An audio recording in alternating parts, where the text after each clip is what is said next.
des indices au plus haut, des incertitudes toujours plus fortes.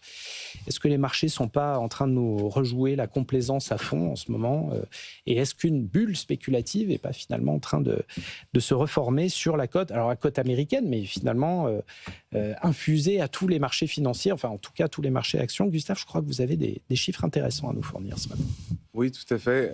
Je pense qu'il y a un ratio qui est assez intéressant à regarder, c'est le Shiller Ratio, qui est en fait un PI, donc un ratio cours sur bénéfice ajusté, mais sur les 10 dernières années de bénéfices moyennés, qui permet justement d'avoir une vue assez précise, historiquement en tout cas, des risques de récession. Donc ça est arrivé en 29, on était autour des 30, sur la bulle Internet, on était autour des 40, et là il se trouve qu'on est à nouveau autour des 40 en ce moment. Donc, ça est censé préfigurer une récession, mais il y a une petite nuance. La petite nuance, c'est que ça fait depuis 2018, en fait, qu'on est sur ces niveaux-là, et que donc, ça fait finalement 7 ans que les marchés sont au plus haut et qu'on doit s'attendre à une récession. Donc, il y a eu un peu de mouvement depuis, mais il se trouve qu'on n'a pas eu cette récession. Alors, pourquoi ? Tout simplement parce qu'en fait, les bénéfices continuent de croître. Et la grosse nuance par rapport à ces différents cycles, et notamment la bulle Internet avec laquelle on aime bien comparer notre cycle actuel, c'est que en fait, la hausse des cours est essentiellement portée par quelques acteurs qui ont en face des performances qui sont astronomiques sur le plan des résultats. On pense évidemment au Magnificent Seven, toujours les mêmes. C'est cette valeur américaine de la tech. Mais il se trouve que voilà, c'est pas une spéculation ou une hype sur plein de nouvelles introductions en bourse. C'est quelques valeurs qui tirent la cote. Ouais, cela dit, je serais tenté de vous dire, les entreprises, elles continuent de faire des bénéfices qui croissent. C'est le cas d'NVIDIA, c'est le cas de Meta, c'est le cas de Google, etc. Mais l'écrasante majorité des entreprises qui sont concernées de près ou de loin, c'est des entreprises de taille plus petite et qui, elles, ont tendance à ne pas faire de bénéfices. D'ailleurs, si on regarde bien, l'indice des valeurs non bénéficiaires, notamment de la tech aux États-Unis, est à un plus haut, mais monstrueux.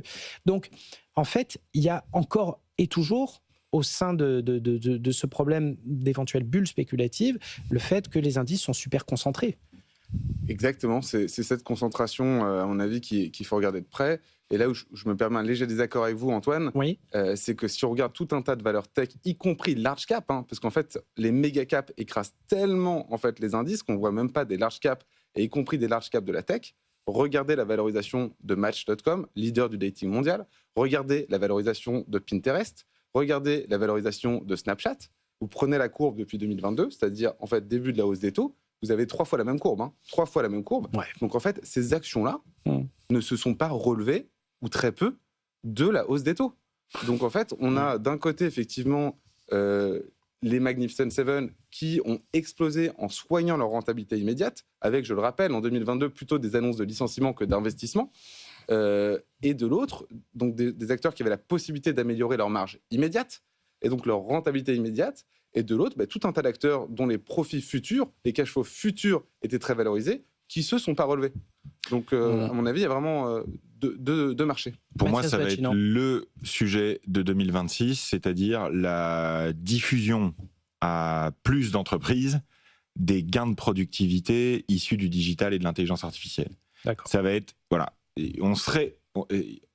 d'après les économistes, on n'est pas dans une bulle, comme tu le disais, au sens où les profits sont là, les bénéfices sont là, les résultats restent bons malgré tout, trimestre après trimestre. Donc, en ce sens-là, on est dans un marché cher, mais on n'est pas dans une bulle. Le risque augmente avec la concentration sur quelques acteurs, ça c'est clair. Au sein de ces acteurs, il y a aussi une concentration des clients.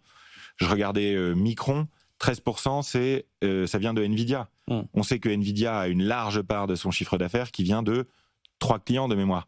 Donc il y a un risque qui augmente, il y a des marchés qui sont chers, mais on n'est pas dans une bulle tant que les bénéfices des entreprises restent corrects.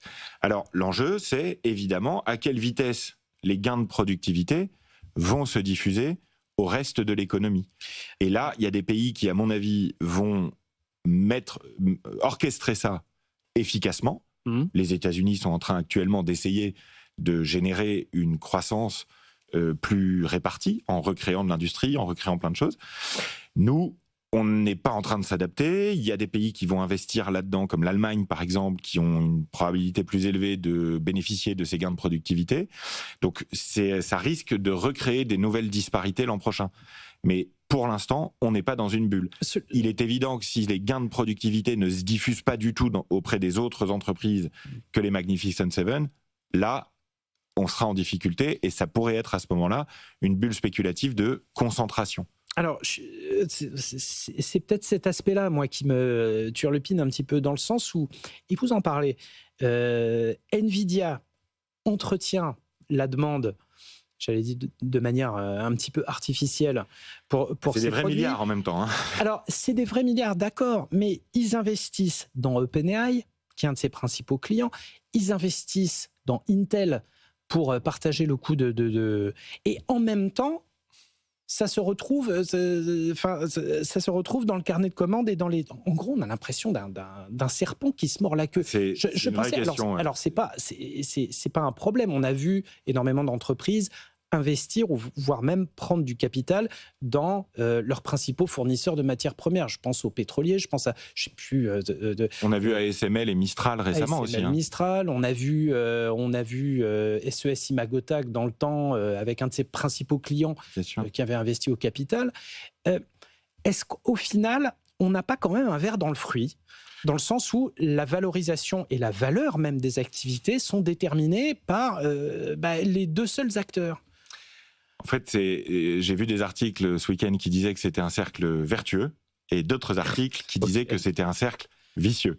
Donc le sujet, c'est un peu iconique actuellement, c'est donc Nvidia qui investit dans OpenAI, qui du coup commande à Oracle, qui du coup commande à Nvidia. Voilà. Donc ça peut être perçu comme une forme de demande auto-entretenue, ou en tout cas de demande artificielle. C'est pour ça que le point auquel moi je vais être le plus vigilant, c'est la diffusion de ces gains de productivité réellement auprès des entreprises. Je ne sais pas comment on le mesure, ça d'ailleurs, j'ai pas eu le temps de creuser comment on mesure ça, mais l'enjeu le plus important, c'est est-ce que toutes ces innovations améliorent les bénéfices de quelques boîtes ou de toute une économie.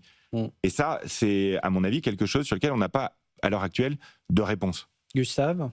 Parmi les éléments, malheureusement, il y a les licenciements. En fait, est-ce que vous êtes capable de générer des gains de productivité ? Ça veut dire est-ce que vous êtes capable en fait de baisser votre structure de coûts et les emplois en premier chef ? Et ce que j'ai vu par exemple passer ce week-end, c'est Accenture, entreprise de consulting mondiale, 11 000 personnes licenciées depuis le début de l'année. Donc, et l'argument principal à ces licenciements, c'est effectivement les gains de productivité sur l'IA, générés grâce à l'IA sur la recherche notamment, qui est une grosse partie du travail de ces consultants.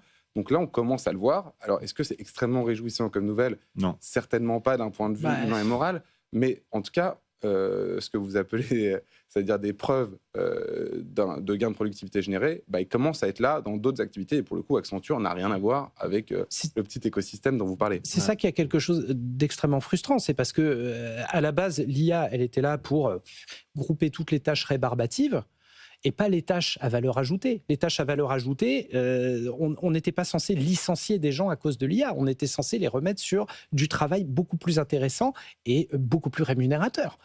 Et là, on a... Les deux sont vrais, peut-être. Hein. Donc, peut-être qu'il y a des consultants chez, justement, Accenture, et c'est ce qu'ils disent, qui sont capables, justement, d'inclure l'IA à leur savoir-faire et donc à être mieux rémunérés, et d'autres qui étaient sur des tâches plus rébarbatives, qui seront malheureusement coupées de l'entreprise pour l'instant. Là où je pense qu'on peut un tout petit peu s'inquiéter, si je me permets de divaguer du sujet purement financier, c'est que la frontière peut être fine entre la tâche rébarbative et la tâche à valeur ajoutée, puisque parfois la valeur ajoutée vient justement de l'effort produit dans la tâche rébarbative. Donc c'est ce à quoi il faut faire attention, surtout que souvent ces tâches dites rébarbatives étaient celles qui étaient confiées aux juniors et donc aux entrées sur le marché du travail. Et donc ça peut aussi couper tout un pan du marché du travail à l'accès à l'emploi. Alors, gain de production